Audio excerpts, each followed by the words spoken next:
नमस्कार, मैं रविंद्र कुमार आर के स्टडी में आप सबका स्वागत करता हूं। आज के वीडियो में वन वर्ड सब्स्टिट्यूशन का ये छठा पार्ट है, पार्ट 6 है। अब तक 5 पार्ट में वन वर्ड सब्स्टिट्यूशन आप तक भेज चुका हूं।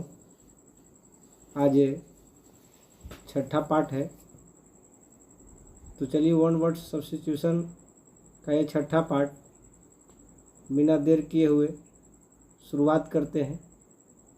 चलिए पहला वन वर्ड सब्स्टिट्यूशन का ये पहला प्रश्न देख लेते हैं। Animals living on plant. Animals living on plants कहने का अर्थ है कि पौधों पर रहने वाला प्राणी। इसे कहने का मतलब कि पौधों पर जीवित रहने वाला प्राणी, उसको क्या कहेंगे? जो व्यक्ति, जो प्राणी, जो जीव पौधों पर ही निर्भर है, उसको क्या कहा जाता है? तो उसे शाकाहारी कहते हैं हिंदी में, और अंग्रेजी में हर्बीवोरस कहा जाता है।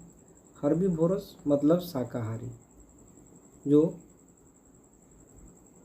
पेड़ पौधों से प्राप्त फल फूल पर जीवित रहता है, उसे हर्बीवोरस कहा जाता है, शाकाहारी कहा जाता है। तो बी विकल्प सही होगा, हर्बीवोरस। हर्बीवोरस मतलब शाकाहारी। शाकाहारी हो गया शाकाहारी। हर्बीवोरस मतलब हो गया शाकाहारी। तो चलिए वन वर्ड सब्स्टिट्यूशन का दूसरा प्रश्न देखते हैं। तो ये देखिए दूसरा प्रश्न, one who pretends to be what he is not.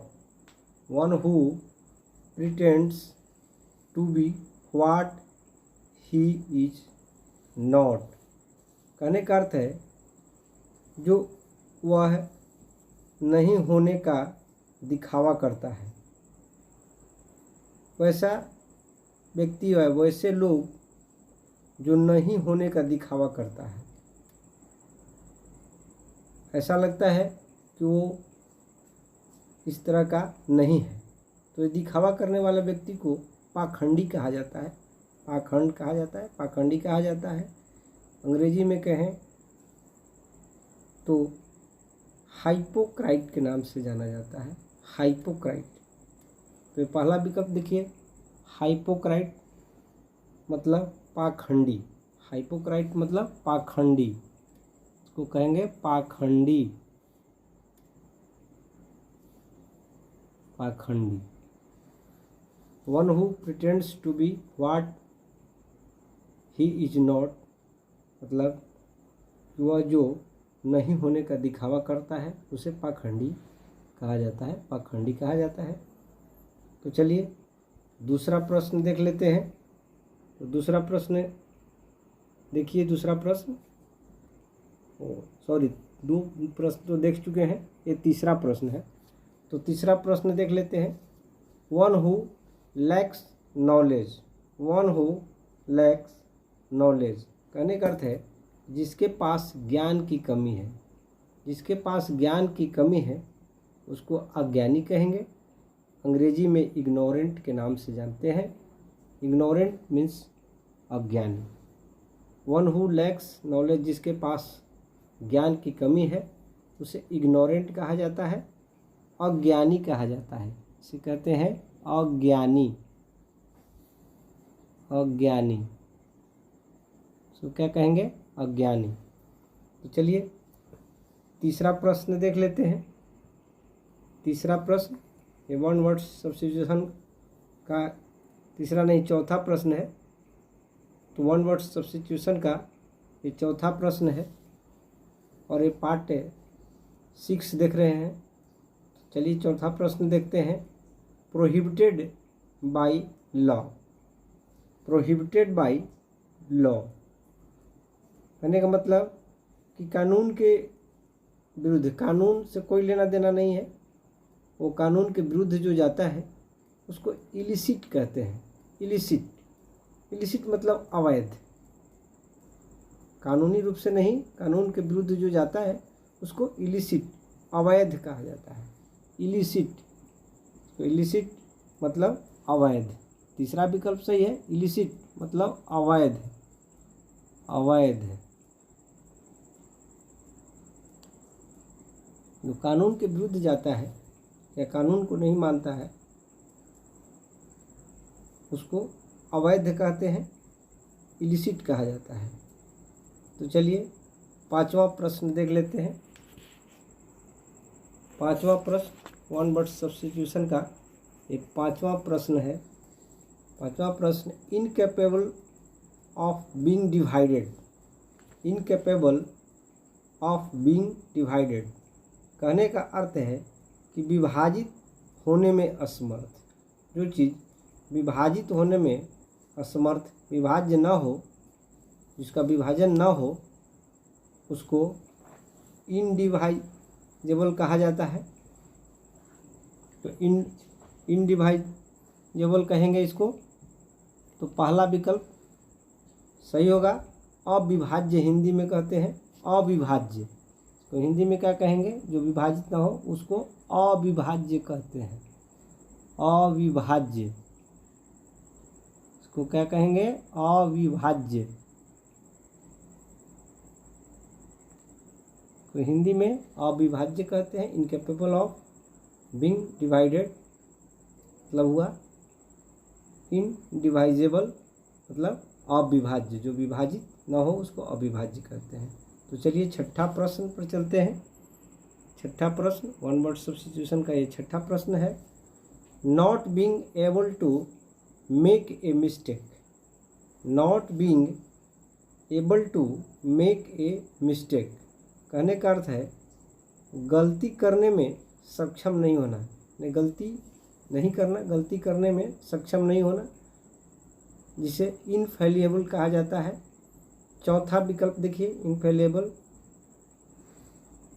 इनफेलिएबल जो गलती करने में सक्षम न हो उसको इनफेलिएबल कहा जाता है। चलिए सातवां प्रश्न पर चलते हैं। सातवां प्रश्न देख लेते हैं। The murder of new born infant, the murder of new born infant कहने का अर्थ है कि नवजात शिशु की हत्या, नवजात शिशु की हत्या करने वालों को क्या कहते हैं। तो हिंदी में शिशु हत्या या फिर अंग्रेजी में इन्फेंटिसाइड, इन्फेंट से इन्फेंटिसाइड हो गया, शिशु हत्यारा शिशु की हत्या करने वाला, तो शिशु हत्या होगा इन्फेंटिसाइड, सी विकल्प सही होगा। इसको शिशु हत्या, शिशु हत्या, तो शिशु हत्या कहा जाता है। Infanticide the murder of new born infant, जो नवजात शिशु की हत्या करता है उसको इन्फेंटिसाइड कहा जाता है। तो चलिए आठवां प्रश्न देख लेते हैं। आठवां प्रश्न है ए substance that kills insect, A substance that kills insect कहने का अर्थ है कि एक पदार्थ जो कीड़ों को मारता है, जो कीड़ा को मारने वाला पदार्थ को क्या कहते हैं, तो उसे इंसेक्टिसाइड कहा जाता है। इंसेक्टिसाइड कीटनाशक, पहला विकल्प सही होगा। इंसेक्टिसाइड कीड़ों को मारने वाला को इंसेक्टिसाइड कहेंगे। कीटनाशक हिंदी में क्या कहेंगे, कीटनाशक, कीटनाशक हो गया कीटनाशक। ये सब्सटेंस दैट किल्स इंसेक्ट, जो कीड़ों को मारने वाले पदार्थ को इंसेक्टिसाइड या कीटनाशक कहा जाता है। तो चलिए नवां प्रश्न पर चलते हैं। नवां प्रश्न है one who comes as a settler into a foreign country, one who comes as a settler into a foreign country कहने का अर्थ है कि जो एक विदेशी देश में बसने के रूप में आता है, कोई भी विदेशी जो के देश में बसने के लिए आता है उसे अप्रवासी अप्रवासी कहा जाता है हिंदी में, और अंग्रेजी में इमिग्रेंट के नाम से जानते हैं। इमिग्रेंट, बी विकल्प सही होगा। इमिग्रेंट, इसको अप्रवासी हिंदी में कहते हैं। अप्रवासी, अप्रवासी हिंदी में क्या कहेंगे? अप्रवासी। तो चलिए वन वर्ड सब्स्टिट्यूशन का ये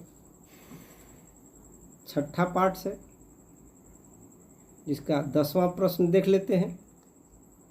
incapable of being penetrated, incapable of being penetrated कहने का अर्थ है घुसने में असमर्थ, कोई चीज़ को भेदने में या घुसने में या भेदने में असमर्थ हो, और कोई चीज़ किसी वस्तु के भेदने में जो असमर्थ हो उसको अभेद्य कहते हैं। तो अंग्रेजी में इसे इनपेनेट्रेबल कहा जाता है। इनपेनेट्रेबल, तो चलिए इनपेनेट्रेबल कहा जाता है इसको, यानी अभेद्य, हिंदी में अभेद्य, अभेद्य इसको कहते हैं हिंदी में अभेद्य। इनपेनेट्रेबल, जो भेदने में असमर्थ हो उसको अभेद्य कहते हैं, इम्पेनेट्रेबल कहा जाता है। तो चलिए 11वां प्रश्न पर चलते हैं। 11वां प्रश्न को देखते हैं। 11वां प्रश्न है incapable of being recovered. Incapable of being recovered कहने का अर्थ है कि बरामद होने में असमर्थ, कोई चीज़ बरामद ना हो उसको क्या कहते हैं? या बरामद न किया जा सके तो बरामद होने में असमर्थ जो हो उसको इरिकवरेबल कहा जाता है। इरिकवरेबल, इरिकवरेबल जिसको कहते हैं रिकवरेबल कहा जाता है। तो चलिए 12वां प्रश्न को देखते हैं। 12वां प्रश्न, that which can not B believed, that which can not B believed कहने का अर्थ है कि जिस पर विश्वास नहीं किया जा सकता है, जिस पर विश्वास नहीं किया जा सकता है उसको इनक्रेडिबल कहा जाता है। इनक्रेडिबल विकल्प सही होगा। इनक्रेडिबल जिसको पर विश्वास नहीं किया जा सकता है, हिंदी में कहें तो अविश्वसनीय कहा जाता है। अविश्वसनीय, अविश्वसनीय इसको कहते हैं, अविश्वसनीय।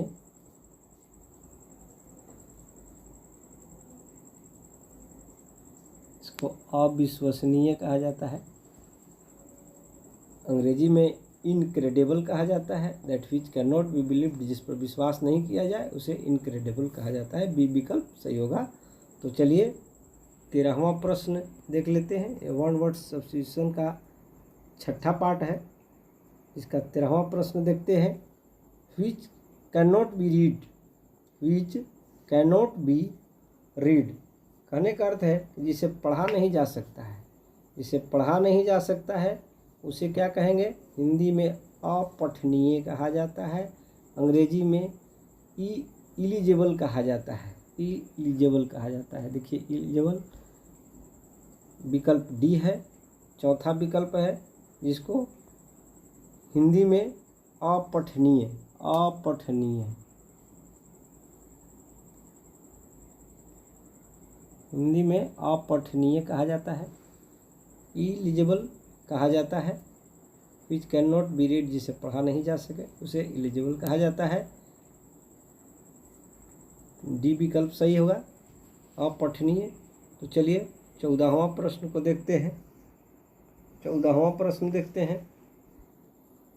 Likely to communicate disease, likely to communicate disease कहने का अर्थ है कि बीमारी कि संचार होने की संभावना। कहने का मतलब कि बीमारी किसी माध्यम से एक स्थान से दूसरे स्थान, एक व्यक्ति से दूसरे व्यक्ति, दूसरे व्यक्ति से तीसरे व्यक्ति में अगर फैल रहा है तो उसको क्या कहा जाता है, उस रोग को क्या कहा जाता है।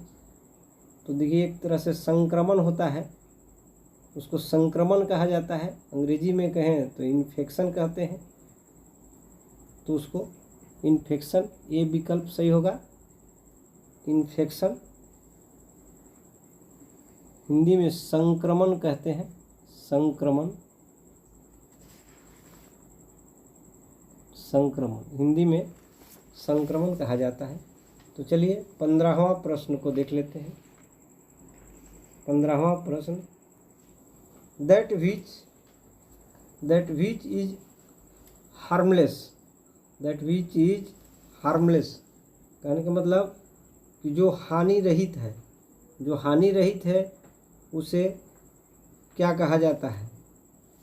तो उसे इनोकस कहा जाता है, इनोकस, इनोकस कहा जाता है। सी विकल्प सही होगा, इनोकस कहा जाएगा जो हानि रहित है। तो चलिए 16वां प्रश्न को देख लेते हैं। 16वां प्रश्न, तो आइए 16वां प्रश्न देखते हैं। वन वर्ड सब्स्टिट्यूशन का ये छठा पार्ट है, प्रैक्टिस सेट है। तो 16वां प्रश्न देखिए, that which can not B, that which can not be defeated, defeated है। देखिए यहाँ थोड़ा सा गलत लिखा गया है, इन नहीं होना चाहिए, ये नहीं होना चाहिए, गलत लिखा गया है, डिफीटेड होना चाहिए। That which can not be defeated, जिसे हराया नहीं जा सके, जिसे हराया नहीं जा सके उसको क्या कहा जाएगा। तो जिसको हराया नहीं जा सके उसे अजेय कहा जा सकता है। इनविंसिएबल भी कहते हैं, अंग्रेजी में कहें तो ये विकल्प सही होगा, इनविंसिएबल मतलब अजेय, जिसको हराया नहीं जा सके उसको अजेय कहा जाता है। गलत हो गया, ये इसको अजेय कहते हैं, अजेय, अजेय। तो जिसे हरा नहीं जा सके उसे अजेय, इनविंसिबल कहा जाता है। तो चलिए 17वां प्रश्न पर चलते हैं। 17वां प्रश्न देख लेते हैं। 17वां प्रश्न है, that which is contrary to law, that which is contrary to law, जो कानून के विपरीत हो, जो कानून के विपरीत हो। That which is contrary to law मतलब जो कानून के विपरीत बात हो उसको इलीगल कहते हैं, इसको गैर कानूनी कहते हैं। जो कानून सम्मत नहीं हो उसको इलीगल कहा जाता है। ये विकल्प सही होगा, इलीगल। हिंदी में कहें तो गैर कानूनी, गैर कानूनी, हिंदी में कहें तो गैर कानूनी।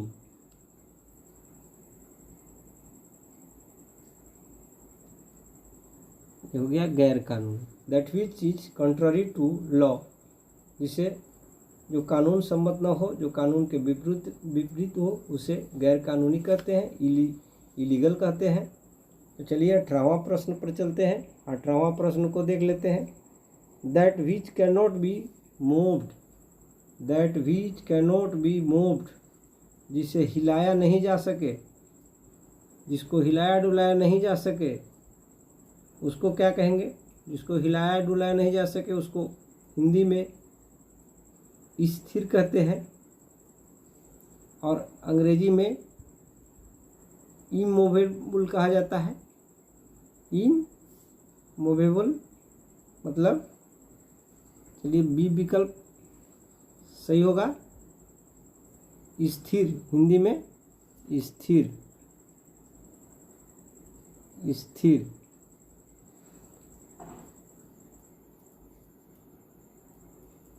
हिंदी में स्थिर कहा जाएगा। चलिए 19वां प्रश्न देख लेते हैं।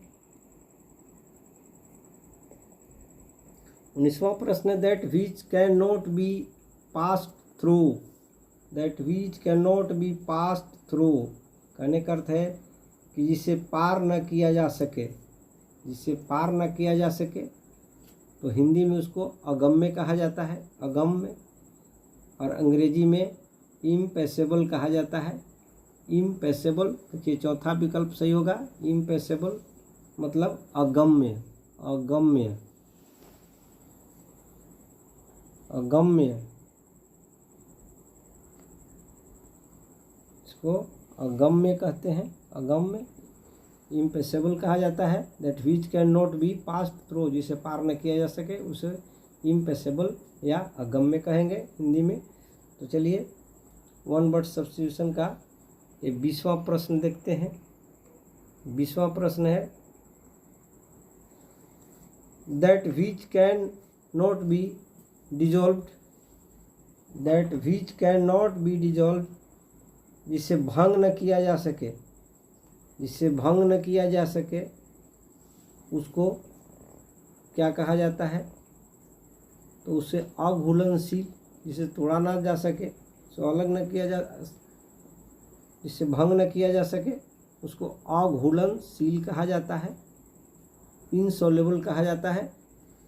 तो सी विकल्प सही होगा, इनसॉल्युबल मतलब अघुलनशील, अघुलनशील, अघुलनशील, इसको अघुलनशील कहा जाता है, अघुलनशील। तो चलिए 21वां प्रश्न पर चलते हैं। ये वन वर्ड सब्स्टिट्यूशन का प्रैक्टिस सेट 6 है, जिसका 21वां प्रश्न देखते हैं। 21वां प्रश्न है, one who is worship ideals, one who is worship ideals, कहने का अर्थ है कि जो मूर्तियों की पूजा करता है, मूर्तियों की पूजा, मूर्ति पूजा करने वाले लोग को क्या कहते हैं? तो उसको मूर्ति पूजक कहेंगे हिंदी में, और आइडोलेटर अंग्रेजी में कहते हैं, आइडोलेटर। ये विकल्प सही होगा, आइडोलेटर। हिंदी में कहें तो मूर्ति पूजक, मूर्ति पूजक, इसको हिंदी में कहें तो इसको मूर्ति पूजक कहते हैं, मूर्ति पूजक। One who is worship idols मतलब, कहने का मतलब कि जो मूर्तियों की पूजा करता है उसे मूर्ति पूजक, आइडोलेटर कहा जाता है। तो चलिए 22वां प्रश्न पर चलते हैं। 22वां प्रश्न को देख लेते हैं। तो 22वां प्रश्न, that which can not be counted, that which can not be counted, कहने का अर्थ है कि जिसकी गिनती नहीं किया जा सके, जिसको गिना नहीं जाए उसे असंख्य कहा जा सकता है, असंख्य, असंख्य। और अंग्रेजी में इननमरेबल कहा जाएगा, इननमरेबल, इननमरेबल बी विकल्प सही होगा, असंख्य, असंख्य, इसको असंख्य कहा जाएगा, innumerable. That which can not be counted, जिसे गिनती नहीं किया जा सके उसको इननमरेबल कहा जाएगा, असंख्य कहा जाएगा। तो चलिए 23वां प्रश्न पर चलते हैं। वन वर्ड सब्स्टिट्यूशन का ये 6ठा पार्ट है और 23वां प्रश्न है। तो चलिए 23वां प्रश्न को देख लेते हैं। One who gets angry at once, one who gets angry at once, कहने का अर्थ है कि जो एक ही बार में क्रोधित हो जाता है, तो जल्दी ही क्रोधित हो जाता है, उसको क्या कहा जाता है? उसको इरिटेबल कहा जाता है, इरिटेबल, जल्दी गुस्सा होने वाला, तो इसको इरिटेबल कहा जाता है। चिड़चिड़ा स्वभाव का व्यक्ति जो जल्दी जल्दी गुस्सा हो जाता है, तो शीघ्र गुस्सा होने वाला व्यक्ति को इरिटेबल कहा जाता है। तो चलिए 24वां प्रश्न पर चलते हैं। 24वां प्रश्न देख लेते हैं। That which can not be satisfied, that which can not be satisfied. कहने का अर्थ है कि जो संतुष्ट ना हो सके, जो संतुष्ट, वैसा व्यक्ति जो संतुष्ट नहीं होता है उसको क्या कहते हैं? उसे लालची कहते हैं, लोभी कहते हैं। और हिंदी में लालची और लोभी कहते हैं, और अंग्रेजी में इनसैटिएबल कहा जाता है। चलिए पहला विकल्प सही होगा, इनसैटिएबल। इसको लालची या लोभी, लोभी कहिए इसको, लोभी या लालची भी कह सकते हैं। तो that which can not be satisfied, जिससे संतुष्ट, जो संतुष्ट ना हो सके, जिसको संतुष्ट ना किया जा सके, उसको इनसैटिएबल कहा जाता है, लोभी कहा जाता है। तो चलिए वन वर्ड सब्स्टिट्यूशन का ये लास्ट प्रश्न है, 25वां प्रश्न है। वन वर्ड सब्स्टिट्यूशन का छठा पार्ट आप देख रहे हैं। अब तक 5 पार्ट का वीडियो आप तक भेज चुके हैं, ये छठा पार्ट है। तो आइए वन वर्ड सब्स्टिट्यूशन का ये लास्ट प्रश्न, 25वां प्रश्न देख लेते हैं। That which can not be subjected to death, that which can not be subjected to death. कहने का मतलब कि जिसकी मृत्यु नहीं हो सकती, वैसे लोग जिसकी मृत्यु नहीं हो सकती, वैसे व्यक्ति, वैसे लोग जिसकी मृत्यु नहीं हो सकती, उसको क्या कहा जाता है? तो अंग्रेजी में इमोर्टल कहा जाता है। इमोर्टल मतलब अमर, जो मरेगा नहीं उसको अमर कहते हैं, और जो मरता है वो मरने वाला को मोर्टल, और न मरने वाला को, अमर को इमोर्टल कहा जाता है। तो यहाँ that which can not be subjected to death, वैसे लोग चाहे जिसकी मृत्यु न हो सकती है उसे अमर कहा जाता है, इमोर्टल कहा जाता है। हिंदी में अमर, अमर हिंदी में अमर कहा जाता है। यहाँ गलत हो गया, हिंदी में इसे अमर, बी विकल्प सही होगा, और हिंदी में इसे अमर, अमर कहा जा सकता है, अमर कहा जाता है। That which can not be subjected to death, जिनकी मृत्यु नहीं हो सकती है उसे अमर कहा जाता है। अंग्रेजी में इमोर्टल, बी विकल्प सही होगा। तो ये था हमारा वन वर्ड सब्स्टिट्यूशन का छठा पार्ट। जल्द ही आप वन वर्ड सब्स्टिट्यूशन का 7वां पार्ट देखेंगे। तो वीडियो को समाप्त करेंगे। तो एक चीज़ आप सबको कहना चाहते हैं कि यदि हमारा वीडियो अच्छा लग रहा है तो आप इसे लाइक करें, कमेंट करके बताएं कि वीडियो आपको कैसा लग रहा है। और अगर चैनल पर, हमारे RK स्टडी चैनल पर नए हैं तो इसे चैनल को सब्सक्राइब कर लें। तो चलिए वीडियो को समाप्त करते हैं। वीडियो को देखने के लिए आप सबको बहुत बहुत धन्यवाद।